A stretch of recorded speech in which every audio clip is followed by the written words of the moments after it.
Hola y bienvenidos a un nuevo episodio de La Cueva Podcast. En este episodio tenemos a otro personaje de Age of Empires, sobre todo un personaje un poco más famoso, un poco más conocido, más popular por sí, de por sí, más popular. Y para variar, tenemos de vuelta a Sebastián. Buenas, ¿cómo están? Espero aburrirlos nuevamente hablando de Juana de Arco. Juana de Arco, exactamente, la dama de Orleans. Sí, la Puchelle, como dicen los franceses, una figura interesante, tanto en la historia como en la actualidad como figura, que muchos podemos recordar por la mítica película de Luc Besson, ¿no?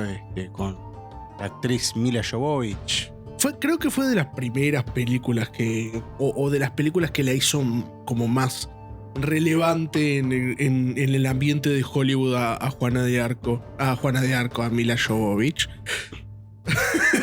Sí, porque películas sobre Juana de Arco hay desde los hermanos Lumière, o sea, desde el comienzo del siglo XX. Es un tema bastante importante para la historia francesa como para la historia de la Europa occidental, ¿no? Pero para Milla Jovovich sí es uno de los primeros papeles importantes. Después obviamente se tomó a pecho eso de tratar con ciertos seres y bueno, terminó desembocando Resident Evil, ¿no? Sí, sí. Esos spin-off raros que le toca a Juana de Arco, ¿no? Lo bueno que tiene Milla Jovovich y lo que tienen algunos actores, ¿no? Es que pueden separarse de los papeles que hicieron anteriormente, ¿no? Como por ejemplo Nicolas Cage. Que por ejemplo ahora, no sé si vos sabías que hay una película que protagoniza a Nicolas Cage sobre Nicolas Cage. Ah, muy interesante. ¿Y quién actúa? Nicolas Cage. Nicolas Cage. Y es el productor, y creo que es el director también. El director, ¿no? No, tremendo. Es como la película esa que muestran dentro de mismo la película Las vacaciones de Mr. Bean, hecha por Carson Clay, dirigida por Carson Clay, guión de Carson Clay y actuada por Carson Clay. Sí. Pero volviendo a la figura, es la segunda campaña interesante del juego, ¿no? Es la segunda campaña, en realidad es la primera campaña fuera de la campaña de tutorial. Exactamente. Es también un punto introductorio bastante que sigue el mismo hilo conductor porque también tenés a los mismos enemigos. O sea, no solo tenés una correlación con el hecho de que son relativamente cercanos en cuanto a la geografía, porque uno está... son los dos vecinos. pelean contra los ingleses. Los dos pelean contra los ingleses, ambos son vecinos de Inglaterra, tipo realmente próximos, y no son tan distantes temporalmente. Más o menos, o sea, tenés 300 años, más o tenés menos. 200 siglos de diferencia. 200 siglos. 200 siglos, ay, qué animal que soy. 200 años de diferencia, 2 siglos, correctamente, gracias por la corrección animalística. Tenés 200 años de diferencia, estamos hablando que William Wallace, estamos hablando del siglo XIII y esto ya estamos hablando del siglo XV. Ya es el final de la guerra de los 100 años, otra de las tantas guerras que tuvo Inglaterra en la época medieval. Y tenemos también como premisa que ambas campañas en Age of Empires arrancan con el mismo criterio. O sea, tanto en Escocia como en Francia, Inglaterra venía de una racha de victorias bastante considerable. Sí, por supuesto. De hecho, mirando desde el punto de vista histórico, Inglaterra estaba en un punto de supremacía total cuando empieza la campaña y la historia. No había permitido ni siquiera que el delfín, o sea, el heredero al trono, que también arranca sin un rey determinado, como en el caso de William Wallace, no pudiera asumir porque estaba medio país dominado por los ingleses y no había forma de consolidar un poder hasta que aparece esta campesina analfabeta que lo único que pudo escribir en su vida fue su nombre, impulsada cuando la enjuiciaron, de lo que hablaremos más tarde, ¿no? Sí, además es uno de los personajes de la cultura popular europea y también de la cultura popular en general, ¿no? Sobre todo dentro de la era de la globalización, que se ha generado, se ha dispersado de una manera viral, por así decirlo, porque ha sido caracterizada tanto por la película de Luc Besson, sino que también ha sido inmortalizada en Los Simpsons, capaz que fuera de Age of Empires o alguna otra fuente hollywoodesca. En muchos casos, muchos personajes históricos fueron inmortalizados por Los Simpsons y fueron la primera aproximación de varios niños, incluso adultos, a ciertos personajes, como por ejemplo Juana de Arco, que Lisa es Juana de Arco, para variar, porque siempre ponen al personaje principal a Homero. Bueno, Homero y Homero es hace del padre y es una representación muy similar al propio que hace de padre en la película de Luc Besson, muy similar. Claro, además todo lo que es poesía homérica y todos los héroes de la Grecia clásica, también todos los personajes siempre son protagonizados por Homero. Y Enrique VIII.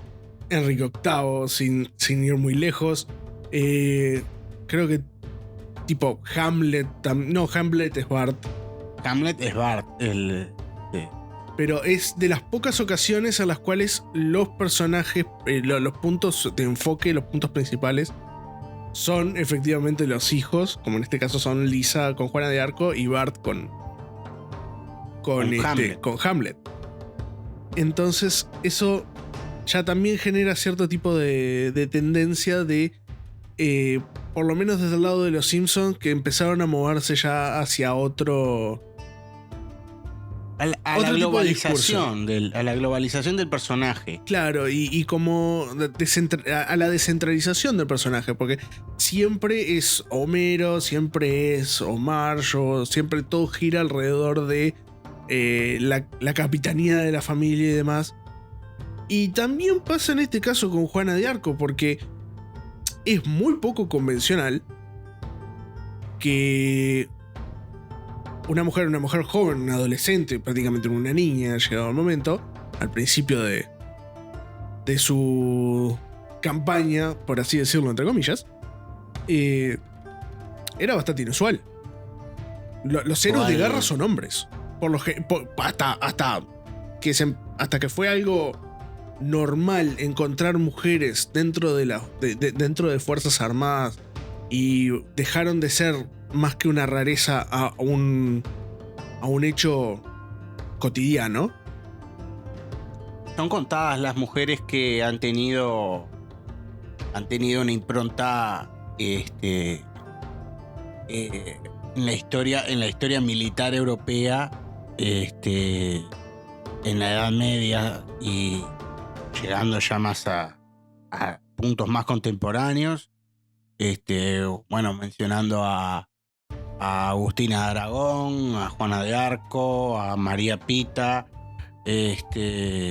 Son personajes, propios de una historia más hispana. Hay otros más también, inclusive podríamos hablar de María Estuardo, de Isabel I de Inglaterra y otros más. Claro, pero es más normal encontrar monarcas femeninos destacados dentro de la historia más que héroes de guerra. Sí, y no, héroes de guerra y sobre todo, por decirlo así, tenía todas las contras. Una época en la cual la mujer estaba sometida y era mujer, adolescente, campesina. Francesa. en una Francia invadida por los ingleses. Sí, todo mal, Todo todo mal. Y esta niña que sintió un llamado de Dios y siguió su camino atravesando los campamentos de hombres derrotados que se agarraron a una esperanza de una niña y la llevaron ante el rey en Chinon, que es la primera batalla de la campaña, en la cual tienen que atravesar buena parte del país hasta llegar a Chinon para presentarse ante el rey. Bueno, todavía no era rey, era el delfín. Como en España tienen el príncipe de Asturias, en Inglaterra el príncipe de Gales, en Francia se le determinaba el delfín. Y se presentó ante él para decir: yo vengo a liberar a Francia. Creo que es un iluminado, fue Charles, más tarde fue Carlos VII de Francia. Creo que fue un iluminado. Llega a ser otro, le manda a cortar la cabeza apenas entra en el castillo. Claro, y además las circunstancias en las cuales se dieron este tipo de circunstancias, por ejemplo, que dieron a su muerte. Porque no solo era una especie de emisario, más allá de ser un caudillo, de ser una especie de enviada de Dios, ¿no?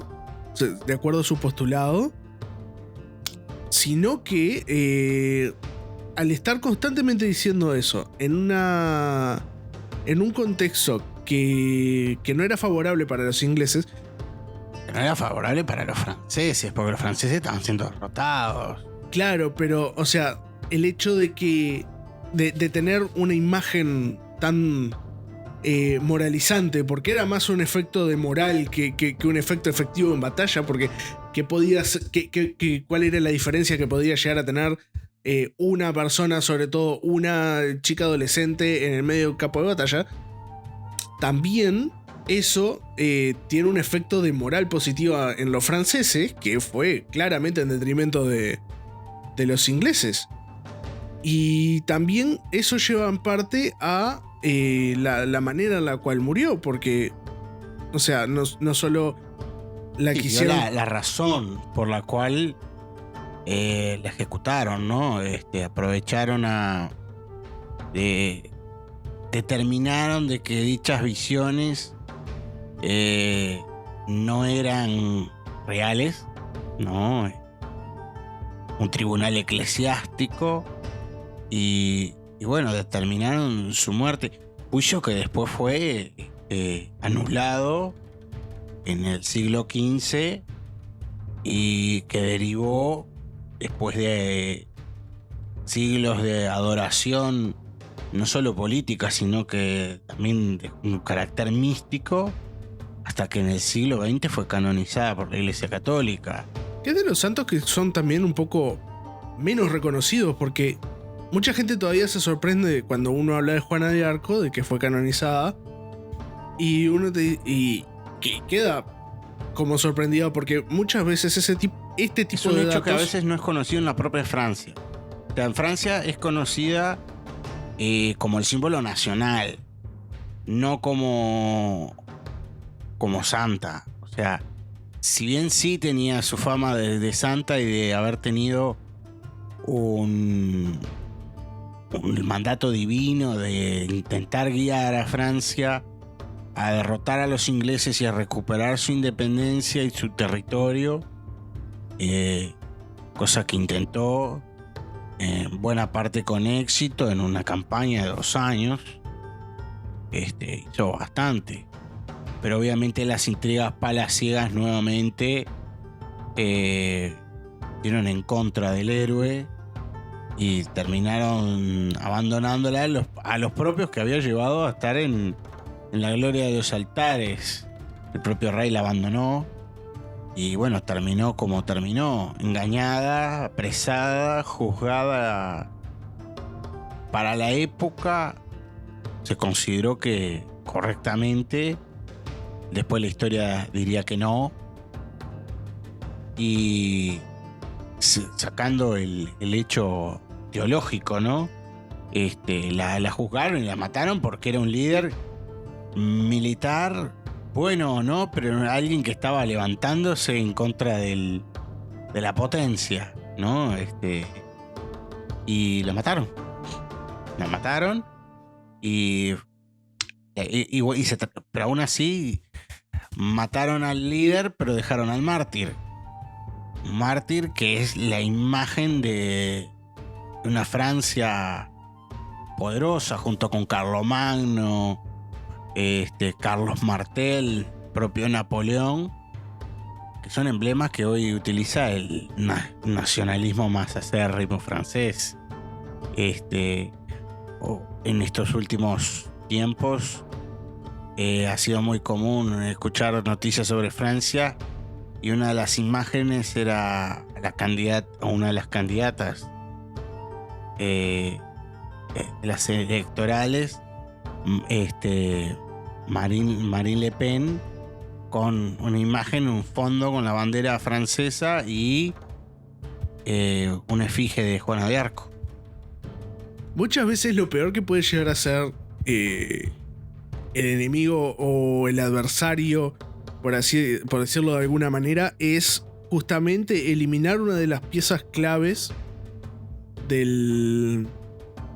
Creas un mártir. Claro, creas un mártir. O sea, de contrario, porque justamente... ¿qué es peor? Matar a alguien como que en el apogeo de su... o en el auge de su... Perdón, en vez del apogeo. El auge de su fama y su relevancia, como es, no sé, por ejemplo, el caso de William Wallace. Hicieron de él un mártir, solo para hacer un ejemplo, ¿no? Sí, que le salió relativamente mal también. Que también le salió relativamente mal.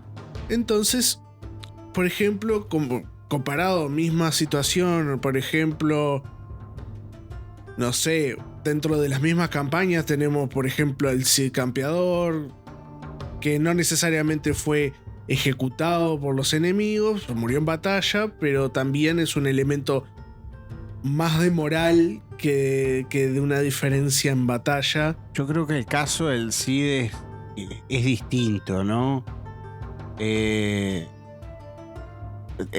distinto, es relacionado, pero es distinto porque no... Yo creo que genera mártires también la muerte en batalla, pero es distinto porque es algo que puede suceder y es algo más esperado. Esto no, esto fue apresado, maltratado, ejecutado. Tanto William Wallace como Juana de Arco, y podemos decir una frase que dijo el corto Buscaglia, que sponsor la muerte. Ah, o sea, sí, es el mejor sponsor de todos. Y porque... sí, morite hoy y sacamos 5.000 escuchas más del podcast, Agustín, dale, así que anda afilando. Anda afilando el... Me fue de la mano, me sale os, pero no es os, ¿cómo es lo que se llama? La guadaña. La guadaña. Está afilando la guadaña, que ya la capucha negra ya la tengo puesta. Sí, una muerte en el podcast sería bastante... Pero que no seas quemado. Pero no. Tengo que ser desacreditado primero para que no genere mártires dentro de los fans. Dentro de los fans del programa. Pero es todo un acontecimiento, no solo la ejecución, sino el método de la ejecución. Porque al ser quemada viva es de las peores cosas que se le puede hacer a un ser humano. A la hora de matarlo, simplemente podrían haberla puesto frente a un paredón y haberla llenado de flechas y hubiera sido la misma muerte, pero no hubiera tenido ni siquiera remotamente el énfasis y la connotación que tiene que te quemen vivo. No, el hecho de la quemada vivo viene por el tema de la Inquisición, que en aquellas épocas estaban haciendo, que era la de deshacer la la estructura vital de la persona, ¿no? Deshacerlo para que cuando llegara el juicio de los tiempos no pudiera resucitar, ¿no? En esa creencia, que fue lo que hizo la Inquisición española, la Inquisición portuguesa, la propia Inquisición francesa que existía ya en ese momento. Era quemar para que te destruyas. Fue acusada de brujería, de hechicería, obviamente de mentir, de alucinar.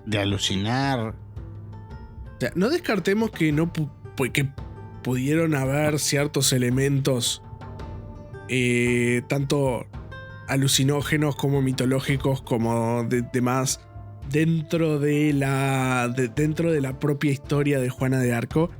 No necesariamente tiene que ser o todo mentira o todo verdad, pero siempre hay un alto componente de ambos. O sea, claro, la falta de documentación histórica, o sea, hay documentación y hay vasta documentación, pero muy subjetiva y poco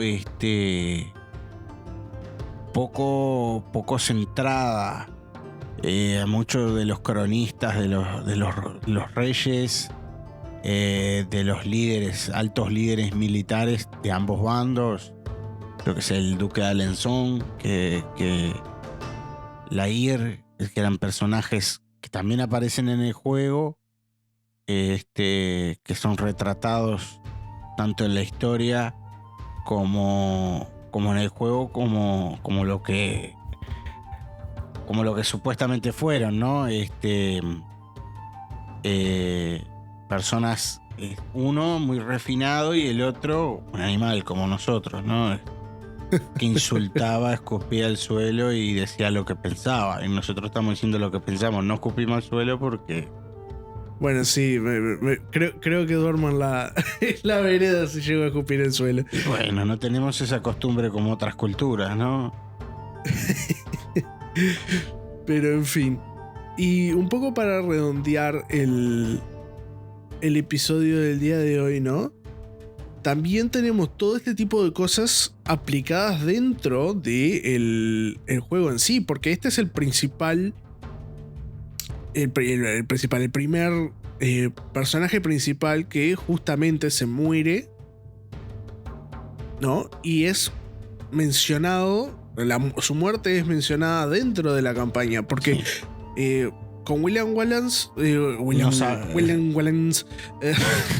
con William Wallace termina una vez finalizada la campaña, creo que es la de Sterling. No, Falkirk.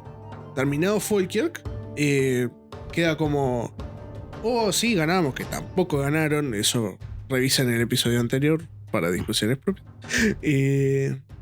Sino que este es el primero que muere en el juego, y de hecho el último capítulo, batalla, como queramos decirle, de la campaña, ya el personaje no está, y tiene que ver como un homenaje al personaje muerto en la propia campaña.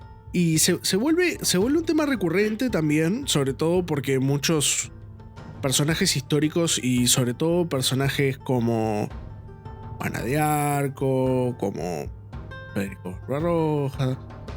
En esta primera parte, o sea, en lo que sería el juego original, los que se mueren en la campaña son Juana de Arco, Barbarroja y Gengis Khan, que son mencionadas.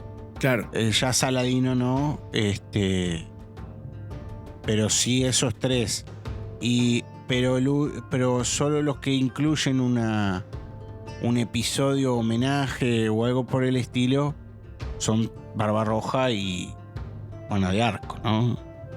Y hacen mucho énfasis en el deceso de la persona, por el hecho de que, o sea, si bien todas las muertes generaron un impacto en el momento, ¿no? Ya sea Juana de Arco por lo trágico o Barbarroja por lo estúpido. Sí, es trágico también, porque lo que le pasó No sabemos si a nosotros mismos nos podría haber pasado. Es que, a ver, sí. O sea, esto ya estamos plantando la semilla de la curiosidad para episodios futuros. Y ya yo diría que para el siguiente. Yo diría que para el siguiente ya podríamos hablar sobre. Y así seguimos en una linealidad geográfica. No sé si te parece. Seguimos hacia el este. Seguimos hacia el este, ¿no? Todos los caminos van hacia Roma, dicen, pero nosotros vamos hacia el este. Sí, hacemos una escala por algunos lados. Hacemos una escala. Esperemos que no nos bloqueen por decir esto, ¿no? No, tampoco nos deporten. Pero comenten, dejen en los comentarios, en redes sociales, qué otro personaje histórico que haya tenido capaz una muerte trágica o alguna muerte que a ustedes les haya llamado poderosamente la atención, que quieran ver en el futuro. Dejen en los comentarios. Puede ser del juego, puede ser del juego, puede ser un personaje histórico en general. No tiene necesariamente que ser, si es de un juego, no necesariamente tiene que ser, por ejemplo, Age of Empires 2. Puede ser Age of Empires 3, Age of Empires 4. Aprovechen que hay un montón de todos estos juegos en oferta en Steam. No estamos sponsoreados por Steam, pero Steam, llámame. Call me someday. No, todo lo que sea por unos pesos, ¿no? Dólares mejor. No, sí, de dólares. Dólares, no agradecemos, no florines ni ducados de la época medieval, sino moneda americana. Moneda americana, fiat. Pero si tienen doblones de oro guardados y quieren dárnoslos, no, eso se acepta. Nadie se va a enojar. Nadie se va a enojar. Muchísimas gracias por quedarse hasta el final del episodio. Dejo enlaces a todos estos recursos y materiales en la descripción del programa. Y nos vemos en el próximo episodio. Nos vemos. Cuídense.